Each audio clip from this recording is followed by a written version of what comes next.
आप सभी को मेरा नमस्ते। आज की कहानी का शीर्षक है एक टोकरी भर मिट्टी। कहानीकार माधवराव संप्रे।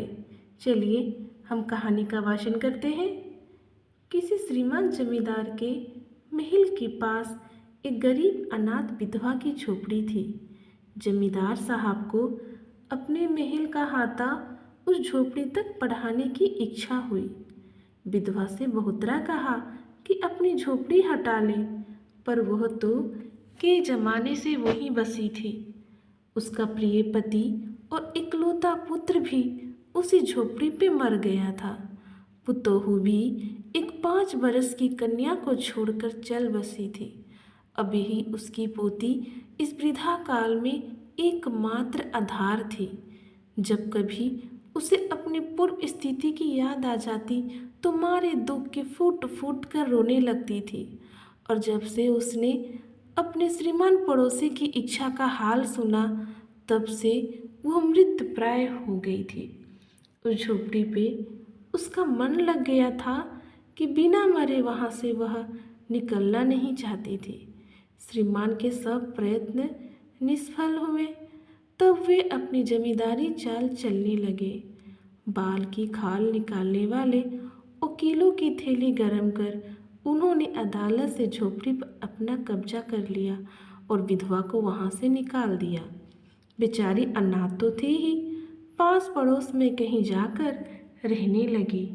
एक दिन श्रीमान उस झोपड़ी के आसपास टहल रहे थे और लोगों को काम बतला रहे थे कि इतने में वह विधवा हाथ में एक टोकरी लेकर वहां पहुंची। श्रीमान ने उसको देखते ही अपने नौकरों से कहा कि उसे यहाँ से हटा दो, पर वह गिड़गिड़ा कर बोले, महाराज, अब तो ये झोपड़ी तुम्हारी हो गई है, मैं उसे लेने नहीं आई हूँ। महाराज क्षमा करें, तो एक विनती है।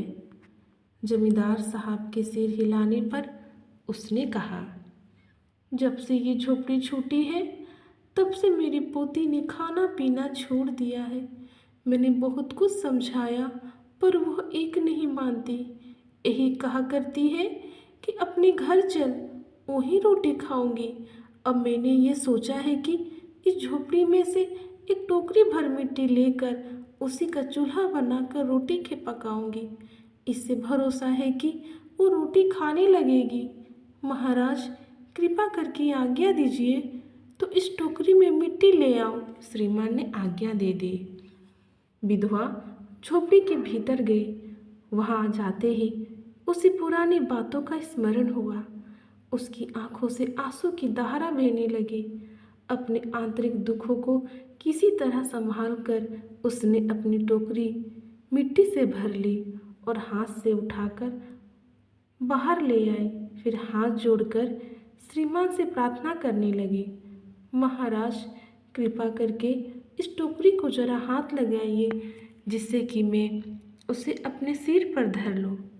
जमींदार साहब पहले तो बहुत नाराज हुए, पर जब वो बार बार हाथ जोड़ने लगी और पैरों पे गिरने लगी, तो उसने भी मन में कुछ दया आ गई।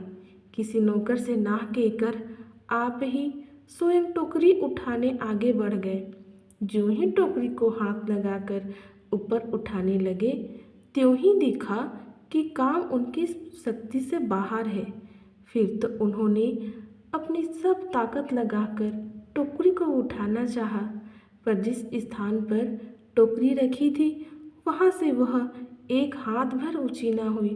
वो लज्जित होकर कहने लगे, नहीं, ये टोकरी हमसे ना उठाई जावेगी।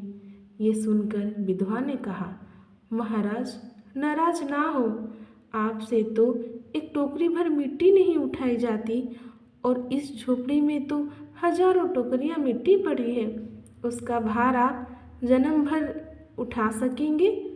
आप ही इस बात पर विचार कीजिए। जमींदार साहब धनमंद से गर्वित हो अपना कर्तव्य भूल गए थे, पर विधवा के उपरोक्त वचन सुनते ही उनकी आंखें खुल गई। कृतकर्म का पश्चाताप कर उन्होंने विधवा से क्षमा मांगी और उसकी झोपड़ी वापस दे दी। तो वहीं से कहानी की समाप्ति होती है।